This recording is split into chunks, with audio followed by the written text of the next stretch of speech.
সুকুমার দা, তুমি উঠিটাই কুমির ধরো আর আমি তোমাকে চারদিকে খুঁজিরি। কি হয়েছে? আরে কি হয়েছে মানে সুকুমার দা, আমাকে না আজকে মেয়ের বাড়ির লোক দেখতে আসছে। কি কৌরে সত্যি? আরে হ্যাঁ গো সুকুমার দা, তুমি তাড়াতাড়ি আইছো। আর এই যে পাঁঠারা না তোমার সঙ্গে আছে, একেও লিখবো। হ্যাঁ যাবো যাবো। কিন্তু যাবার আগে একটা কথা কত, তুই তোর যখনই মেয়ে দেখতে আসে হারি পালি যান দেখ, তোর যখনই মেয়ে দেখতে আসে তখন তুই আমাকে দেখে লেগেও কেন? আরে তুমি এখনো বুঝতে পারোনি? হ্যাঁ চুম্মা আমি বুঝে গেছি। তুই কেন আমাকে যাবি? আমি এলাকার সম্মানীয় ব্যক্তি না? আরে না গো সুকুমার দা, ওসব কিছু না।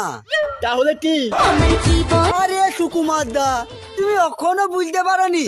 আরে তোমার দুলোক সঙ্গে গেলে মেয়ের বাড়ির লোক এটা তো বলবে যে জামাই এই দুলোকের থেকে অনেক সুন্দর। সুমনকে কয় কি রে?